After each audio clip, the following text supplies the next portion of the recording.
Salam, Baghdadis, and welcome back to a glorious evening here in Baghdad.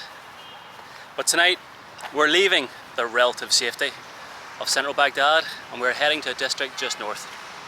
A district with huge importance and relevance to our old friend Saddam Hussein. Here we will wander around this incredibly conservative area and catch a glimpse of the building where he took his last breath during his execution on the 30th of December 2006. Let's check it out. I assume it's not your American Secretary of State?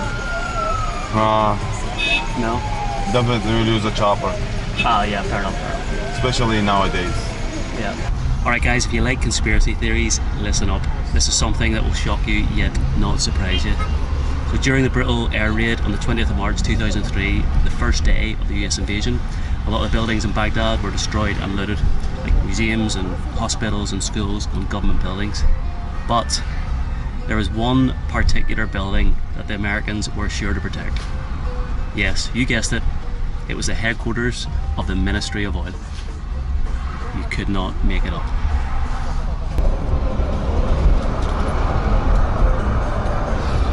In the midst of the Iraq-Iran war, Saddam sought to improve morale within the military. And he knew that recognition of those who were risking their lives would improve his chances of victory. So just 3 years into the war, he built this. Welcome to the Al-Shaheed Monument, to remember those who had lost their lives during the conflict. Say what you like about Saddam, but he knew what he had to do. He knew how to, I think he knew how to play the people.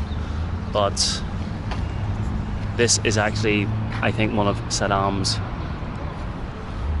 more successful projects for sure. But yeah, we can't get in because there's renovations going. I think they're doing something with a path, which is an absolute shame because this is iconic of Iraq. But yeah, it is what it is.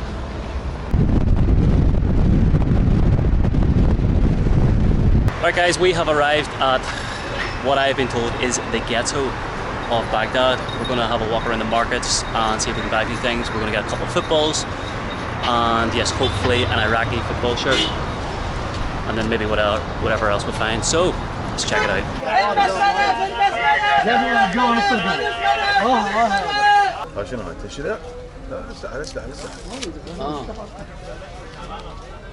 What do you reckon? Nice? Yeah.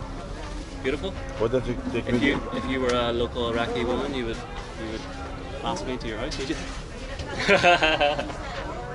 Yeah, I would kick you out of my house. I would cancel the dinner invitation. Why not try a medium? This is large. This is large. Large? Oh, this is nothing smaller. No. Oh, have large or medium? I'm a large. I'm a large. It's good if you think it's good. Yeah. The shorts and all? Yeah. من ضمن الشورت ولا؟ Full kit wanker. صيد أسلحة. وين الجميع يعني مرخص حتى لو هي ما وياها ما صيد بس إنه أسلحة. هو اللي جماعة العسكري يظل يسألوني بس أعرف إنه بحافظ القاضي هذا الموضوع موجود. حافظ القاضي موجود؟ إي موجود بس موضوع صيد مو موضوع ما شايف موضوع. لا مو لا أسلحة رسمية. This is genuine problem. Yeah. But if you're brave enough, look for the other half. Look for the other one? Yeah. Oh, there's two there. Yes.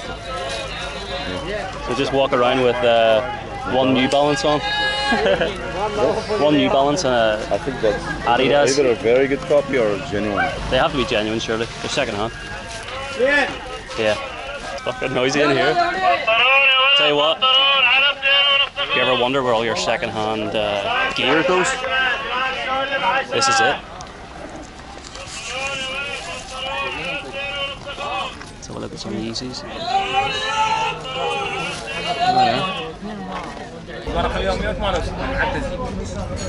So we're buying a few balls for the kids, so the next time we see a couple of kids, we're prepared.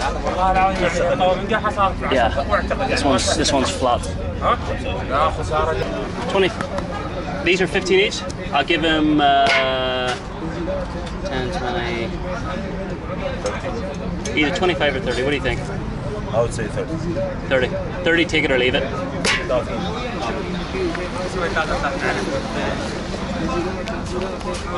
say 33. Which one? No. So you don't have to. No, please. No, this is not. No, he's gonna take it. Three. The guy's willing to give me 3 balls for free. I don't think so. Salam alaikum. Hello, alaikum ومرحبا.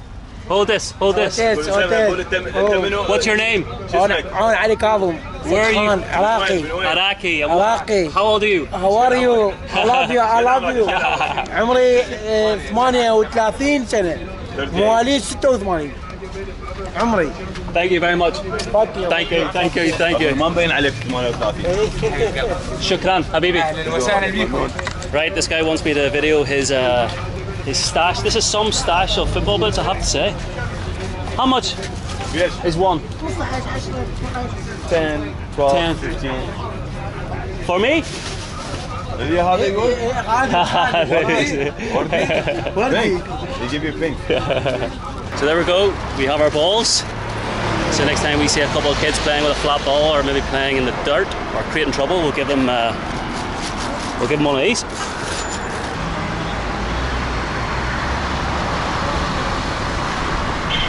Which one's the mint tea? Minty. Minty, this one here. Okay. So guys, you are looking at the menu of this cafe. Orange tea, No, don't like orange tea. lemon, ginger, honey tea. Mint. I'm not a fan of mint either, but somebody recommended it. What does he recommend? شنو Don't say chai. شنو تنصحني؟ يقول لا تقول شاي. تنصحني شنو شيء طيب. Right, this is our 3rd course, I think. Another tea, another chai. All right. Bismillah. Here we go. What is it? What's the type again? Chai, tea, karak tea. What is karak? Karak, it's like milk, tea, and some other ingredients. But Okay, so we don't actually really know the ingredients, but what's the herbs? Just herbs? no, the herbs are.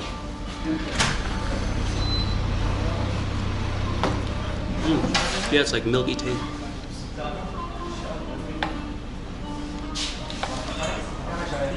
Bismillah.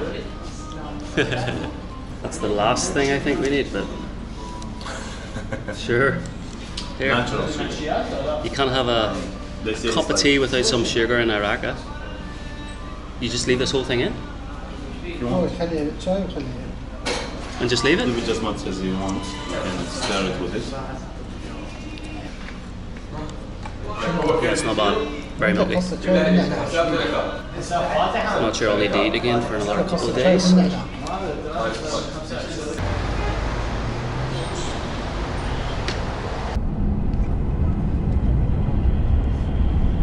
So we're currently in the centre of Baghdad, about to go through the infamous Green Zone, an area used by the US and its allies as a safe haven. Why can't we stop here? Just out of interest, why do they not allow you to stop here? Not allowed. We're gonna try to stop. Okay, no worries.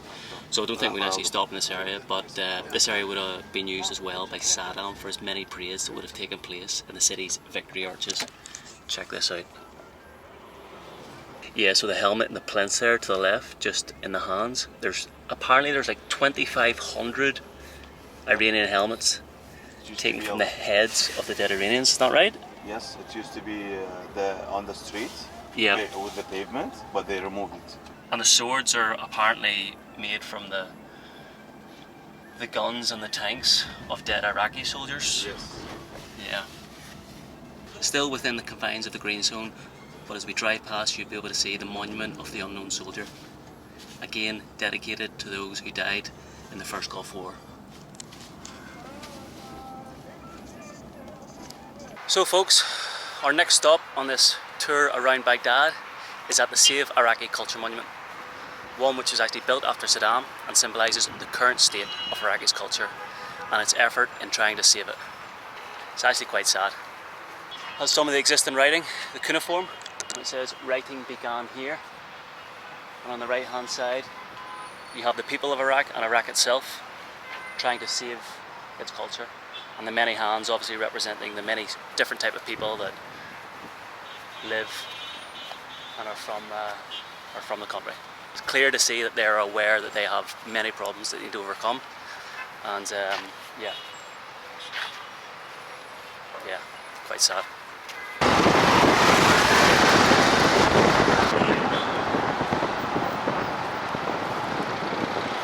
Alright guys, and welcome to probably what is the most conservative part of Baghdad. This is, we are way off the beaten path here. I'm surrounded by army and police and checkpoints. It's probably as close as we're going to get to where I wanted to go. But yes, this is going to be as close as we get. This is probably going to be as close as we get to the building. But yeah, let me tell you why we're here. On the 5th of November 2006, Saddam Hussein was sentenced to death for ordering the massacre over 140 Iraqis in the village of Dodgiest. A small number of the actual deaths he was responsible for. Just 6 weeks later, on the 3rd of December 2006, Saddam Hussein was hung at a dawn execution during morning prayer. This was where the execution took place. So that's where he was hung.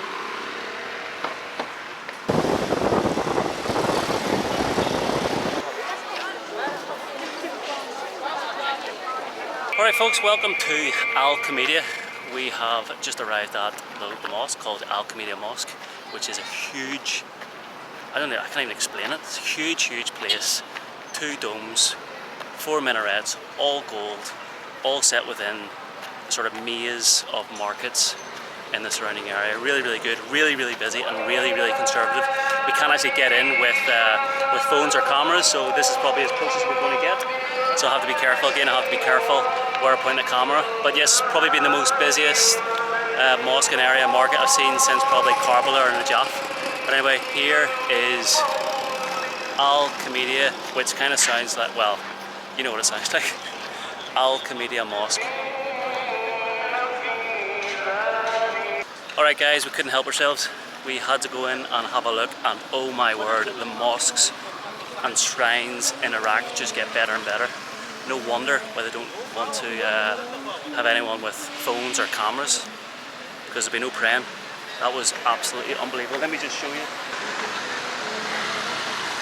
Huge area inside. So you have this wall that surrounds it with obviously, I think, the minarets on each corner, and then inside you have a huge mosque, and then inside you have the shrine. So in the mosque, that's where everyone prays, and the shrine, that's obviously where the 2 imams are.